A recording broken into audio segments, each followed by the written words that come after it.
We're here to talk about nuclear power, which has actually been a topic that we've touched on earlier in this week, so stay tuned for our coverage in Axios on that. And without further ado, please welcome to the stage our first guest, TerraPower President and CEO Chris Levesque.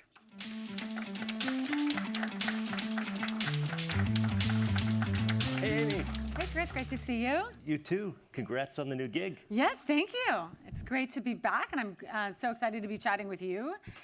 I actually want to go to Kansas first, of all places. I doubt many people in the audience had that on their bingo card, but I know you did, because you guys announced some news yesterday.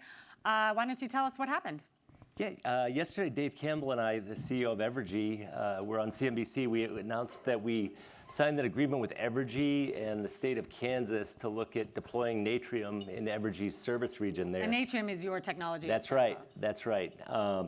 And I think the key part of the story there is an advanced reactor being embraced by traditional nuclear energy companies, okay? Because I have to tell you, when I first joined TerraPower, first few years, advanced reactors were kind of looked at cross-eyed by light water reactor utilities. But more and more mainstream utilities that are operating nuclear plants today, like Evergy and a couple others who we're not ready to announce yet, are seeing that if we're going to get back into nuclear energy, we have to move to new technology like Natrium, which is going to be cheaper and more flexible, safer. Of course, today's plants are super safe, but we will be safer than today's nuclear plants. So at a high level, one thing that I've noticed throughout this Climate Week, and even looking at some of the recent polling by Pew and Gallup, is that support for nuclear power among the American public and also policymakers appears to be at least a recent high. Yesterday, I interviewed the Energy Secretary, Chris Wright, and I told him that him and Al Gore both support nuclear power. And he said, I don't know if I like being on the same side on any issue with Al Gore. But Chris, what's your response to the fact that we're in this moment of support for nuclear power, in addition to, and we'll get more to this in a moment, the demand for the technology is also at a record high? You're right. Nuclear energy used to be supported by Republicans, basically, and really not big fans in the Democratic Party. I grew up in the state of New Hampshire, where people like Mike Dukakis and John Kerry were blocking the opening of a nuclear power plant, and now, and now I think again, because of the safety record and the recognition that nuclear is emission-free, I think we have great bipartisan support. And John Kerry may not be out there cheerleading for nuclear power, but he supports it. Oh, totally, right? Totally, yeah. So earlier this summer, I interviewed your chairman and founder, Bill Gates, and he said that virtually all of your demand for your technology in the U.S. currently is coming from the data center industry, fueled by AI. Now, that was really surprising to me, but perhaps it shouldn't be. He said the sector could fill up your order book for the first 10 to 20 units. So my question for you is it kind of sounds like the AI industry is saving TerraPower. Well, I wouldn't say that. TerraPower has some great technologies like Natrium, our molten salt reactor, MCFR, and we have an amazing medical isotopes business that produces actinium-225 for cancer drugs.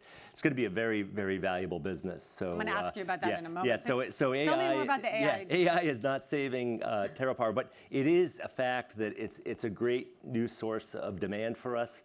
It's boosting TerraPower. Maybe that's a better way to say it. For sure. And Bill's always asking me two things. How do you stay on track for loading fuel in 2030? And how fast can you scale? Because he totally sees that large demand coming.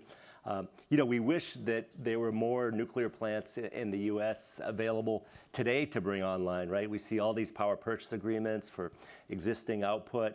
So, we're top priority is getting that first one delivered in Wyoming and scaling. So, while we're working on that first project in Wyoming, whenever we're issuing purchase orders to our suppliers, we're also saying, all right, how do we do 10 a year?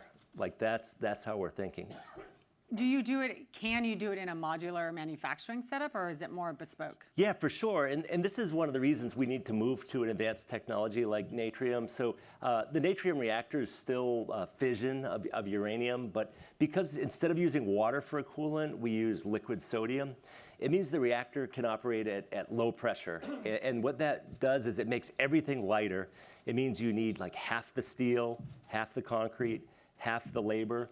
And most of those components can be made offsite in shops, and which is good for cost, but it's also good for schedule because you can only pour so much concrete in a day or erect so much steel in a day. The other reason it's really important to need less labor is we have a shortage of craft labor. So less labor is good for cost, but we might not be able to field enough teams to build the reactors we need.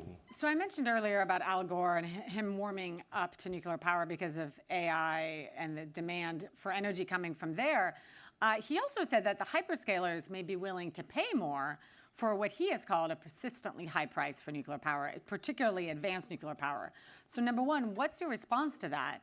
And how are you either A, working to lower your prices, and or B, trying to find customers willing to pay a higher price?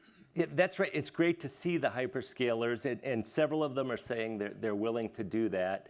And it's important because the first 94 reactors in the U.S. that are running today, they were paid for by my parents in their electricity bill, right? That same plant I told you about in New Hampshire, I can remember my parents on their electric bill having something called the Seabrook surcharge. So they were literally paying the capex for this new nuclear plant. We can't do that again, right? I think Georgia showed that a regional ratepayer shouldn't bear that burden. The new payers, okay, I think need to be a combination of the federal government, and we have a $2 billion grant from DOE to help with some of the non-recurring costs. Our investors like Bill and our Korean investors and our newest investor, NVIDIA, who we're really excited about, are willing to make this investment also. And then what you're seeing in these first deals, and we'll be announcing more of these soon. Feel free to announce one right now today. I just did one yesterday. You can do another one. It's okay. But in the new deals, what you're going to see is a hyperscaler doing something like a 20 or 25-year power purchase agreement saying, hey, I'm willing to pay a premium for the first 20 years of plant output, enough of a premium that it will be a significant contribution to that capex, and that alleviates that burden on the ratepayer. So that's going to be the new structure we're looking at in these deals. So let's talk about the federal government. Now, TerraPower was founded in 2006. You've had a long journey. I remember reporting on a story back in 2019 when I was at Axios the first time around. And the first Trump administration actually changed policy and made it basically impossible for you to do what at the time was your first pilot project in China. That's right. And so can you tell us how the journey has evolved? And even though this administration is pulling back on a lot of clean energy, it sounds like it's not pulling back on nuclear power. Yeah, it has been a journey. And I'll point out, when we were working on our first project in China, fortunately we never shared the IP. And we were doing that really at the request of the Obama administration. These were different times when there was, China was opening up and there was a lot of encouragement to work in China. I think under Trump 45, they made the right decision to stop cooperation on advanced reactors in China. The same way we've, kind of clamped down on 5G and, And you chips. think that's the right call? Chips. Yeah, that was the right call. And, to the Trump administration's credit, when they stopped us, they said, hey, what would it take to do this in the U.S.? And, Bill and I had talks with Congress and the National Security Council, and that's really what spurred the creation of the Advanced Reactor Demonstration Program, which is now, 5 years old. And these were the good moves, I think, because, we've been talking mostly about U.S. electricity demand today, but we have global aspirations, countries that have growing populations, Indonesia, nations all across Africa, they're going to need nuclear power. And we need to prove out these first designs and scale in the US and Europe so that we're ready to serve those growing economies. And Did you ever work in China again? I think it would require relationships to change. There's a pretty low level of trust right now on things like IP. But we do need to scale, or, when those new markets open up, they'll be forced to choose a Chinese or a Russian technology when, in fact, most nations would rather choose a U.S. partner. Because right now, if you look at the data, China and Russia are, particularly China, far and away ahead of the United States on nuclear power. They are. They have a huge number of new builds with the old technology, though, and so they're continuing to scale with the older, more expensive technology. This is why we need to innovate and move to generation 4 reactors like Natrium.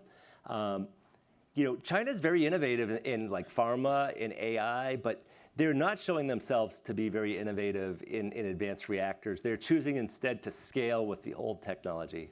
So speaking of pharma and that whole, the medical community, you said something interesting earlier, and also as we were chatting backstage, the TerraPower isotopes. So tell us how this fits into the energy side of the company.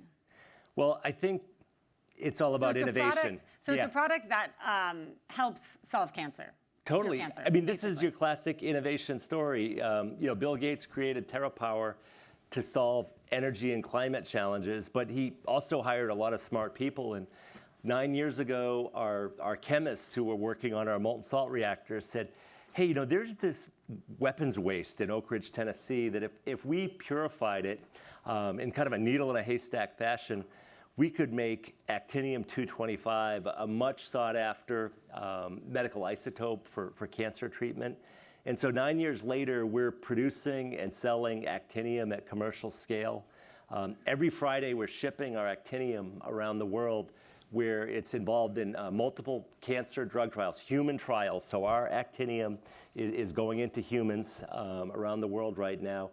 And we expect trials results within 18 months to 2 years, and that's going to mean a massive increase in our actinium demand. So in that 18 months, while the drug companies are working through those trials, we're scaling up our production, so we're ready for that. It's going to be a very very lucrative business for us, and of course fulfills our mission of helping people with nuclear technology. So lucrative business, how is that money going to help? It's not like you're going to turn that money and you're not going to go buy things. You're going to... It's great that nuclear energy is getting so much attention now, but we don't worry about the technology being ready or the demand being there. It's a very capital-intensive business to deploy these first plants, and we can't turn to just on the ratepayers or just on the government. We're going to need to continue to invest, as TerraPower in the technology. So the cash proceeds from TPI will, really help us offset some of the investment need to build those first 10 Natrium reactors while we're bringing down the cost curve. So that, to me, that's really interesting, because one of the persistent concerns, one could go so far as to say complaints about advanced nuclear power, is that it's just too expensive and too slow. And so just making sure I understand you right, this helps to offset maybe not the speed, but the cost, which if it's not too expensive, then people might have more patience. Am I interpreting that right? Yeah, I mean, Natrium will be cheaper and faster because, less concrete means less months of pouring concrete. But it's not right now. Yeah. Oh, today's reactors, everyone loves today's reactors when they're done, right? Everybody wants to do PPAs for completed reactors, but there's still, very few new reactor deals. And the big worry is the CapEx, right? That's what's kept the U.S. from getting back into nuclear new builds in earnest. We absolutely have to move to lighter reactors like Natrium, which, half the steel, half the concrete, half the labor means half the cost, half the schedule. We have to move to Gen 4. So we are in our final moments. Mm-hmm. So I want to turn to what will be, at least for me, a final round of Climate Week Would You Rather. Oh, no. game. Oh, really? Yeah. Are you ready for this, Chris? No, but go ahead. Yeah. So hopefully you haven't been here earlier because you might know some of my questions, but I do mix them up just to keep all of us on our toes, most of all me. So would you rather work more with government or other companies? Other companies. See, We're a capitalist society. Yeah. most of my interviewees have said that, which is, I think, a subtle dig at governments, with all due respect. All governments, not just this one. Would you rather spend a month on an offshore oil rig during hurricane season or a month in an underground coal mine? Offshore oil rig. I was in the Navy. I'm not afraid of big waves. Yeah. Would you rather lead a company 100 years ago or 100 years from today? Ooh. It wasn't fun to live 100 years ago. I'd rather be 100 years from Well, today. it might not be fun Yeah. to live 100 years Yeah. from now, but I like your gamble on the future. Would you rather have an AI model that always agrees with you or always pushes back on you? Always pushes back. Yeah, but I think it would get pretty annoying, but I agree. It's better than the always agreeing. Would you rather, our final one, would you rather change the past or see the future?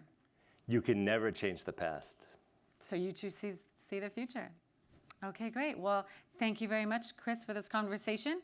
And next over to my colleague, Hope King, for the next segment. Thanks, Amy.